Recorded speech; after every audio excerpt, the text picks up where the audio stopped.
Well, I'm not just going to sit around here and deteriorate. Why not? I've been doing it for years. The Munsters are making the rounds in the cultural zeitgeist once again, after a very unsubtle nod from Marvel's recent WandaVision series. Now a whole new generation can get in on the fun and discover what makes this delightfully frightening family so exciting to watch. I'm Nostalgic Nick for Do You Remember? And today, we're going to look at the life of Yvonne De Carlo, a prolific actress with over 100 television and film credits, including her legendary role as Lily Munster, the matriarch of the Munsters. As always, we would really appreciate a like and a subscribe, but without further ado, let's run away screaming into this video. Humble beginnings. De Carlo was born on September 1st, 1922 in Vancouver. Her father abandoned the family when she was just a child, and her mother had to raise her all alone on just a waitress's salary. Tough break.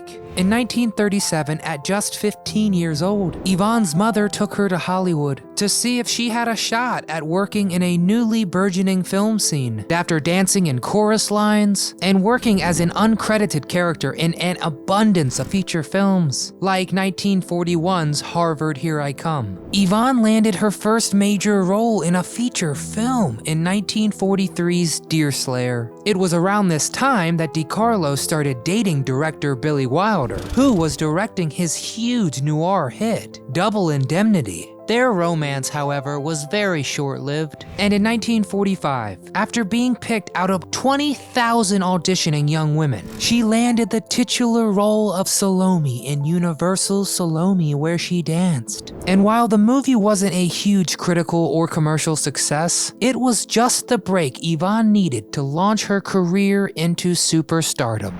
The Technicolor Queen. Universal Pictures executives were impressed with Yvonne's performance in Salome and decided to offer her a 5-year contract. The contract included films like the 1946 Western Frontier Gal and the very popular Burt Lancaster-led prison film Brute Force in 1947. Then in 48, she was first billed in the Western Black Bart, and that same year she stood out in the musical Casbah. Do you remember any of these early Hollywood features? Let us know in the comments. The majority of the pictures in her contract were shot in color, earning her the esteemed title of the Queen of Technicolor, an accolade often shared with Dominican actress Maria Montez, who actually rejected the lead role of Frontier Gal that De Carlo eventually took. Yvonne enjoyed the continued success of her leading roles, especially after getting a big part in the 1949 hit noir film Crisscross, once again joining former co-star Burt Lancaster. But over time, De Carlo sought less superficial assignments, like her general western or romantic heroine roles. And in 1956, she got her wish and arguably landed the most important film of her career, as Sephora, the wife of Moses in the biblical epic, The Ten Commandments. The film was led by decorated director Cecil B. DeMille, who was just finishing up his victory lap following the critical and commercial success of his most recent film, The Greatest Show on Earth. She co-starred with legendary actor and future NRA president Charlton Heston, and to this day, The Ten Commandments remains one of the highest-grossing films ever made, and it sprung her career to heights that she never thought possible. Taking a knee or a leg. On the set of The Ten Commandments, De Carlo fell in love with stuntman Bob Morgan, who she had met a year prior while working on the Western Shotgun. Together they had 2 sons, Bruce and Michael, and Bruce's godfather was none other than the Ten Commandments director Cecil B. DeMille. Her Ten Commandments role served as a launchpad to later roles like Amanda Starr in 1957's Band of Angels, but unfortunately the movie wasn't a commercial hit and had a very lukewarm reception, leaving Yvonne no choice but to take a knee and return to B-movies and the old westerns she started off with. It was around this time that Yvonne started to venture into small television roles, guest starring in shows like Death Valley Days, Burke's Law, and Bonanza, which we also have a great deep dive into that legendary cast, so check the Bonanza one out next. But Yvonne's life took an even stranger turn when her husband lost his left leg after being run over by a train during the filming of MGM's How the West Was Won in '62. The accident left him permanently disabled. She and Morgan eventually filed a $1.4 million lawsuit against the studio after MGM claimed no responsibility for the accident, and the couple would eventually divorce many years later in 1973.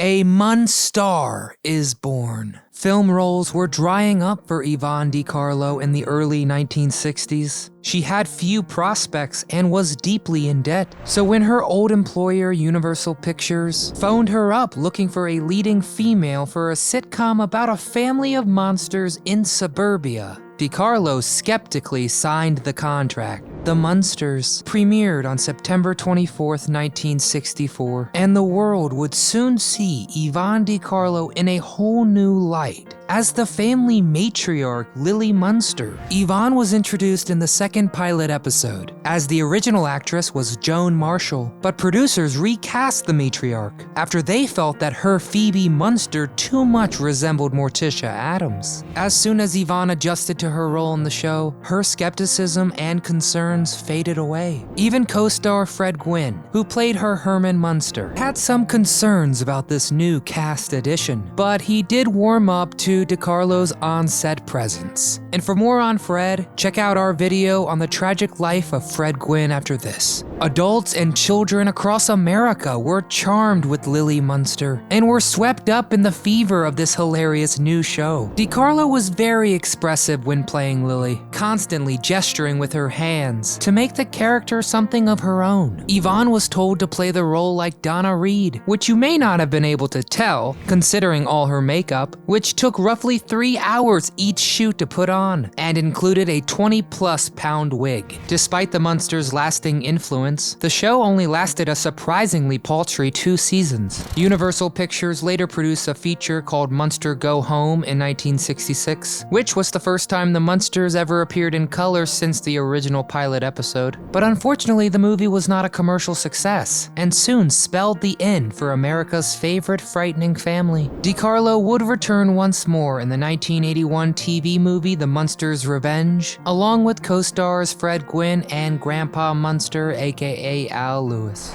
Curtain call. After The Munsters, Yvonne took some time to guest star in shows like The Girl from U.N.C.L.E. and The Virginian, and went back to her Western roots in the late 60s film Hostile Guns. She then took some time to focus on her musical career, and starred in the Stephen Sondheim musical Follies as Carlotta Campion, a role she said was written especially for her. She continued until 1995 when she unofficially retired from acting. Some highlights include the 1975 sex comedy film Blazing Stewardesses and the 1990 horror film Mirror Mirror. Her final performance was as Norma in the 1995 Disney TV movie The Barefoot Executive, a remake of the 1971 film of the same name. In 1998, Yvonne suffered a minor stroke, and almost 10 years later she died of heart failure on January 8, 2007. Her career might have been a large, varied tapestry of film, musical, and television roles, but the world will always remember Yvonne De Carlo as Mrs. Lily Munster. Yvonne De Carlo sure has lived one amazing life. So tell us, what is your personal favorite movie of hers? Have you seen the 10 Commandments recently? Do you have a favorite Lily Munster moment? Well, let us know in the comments below. We read them all. And if you enjoyed our deep dive into one terrific actress, please give us a thumbs up and subscribe for even more. As always, from all of us here at Do You Remember, thanks so much for watching,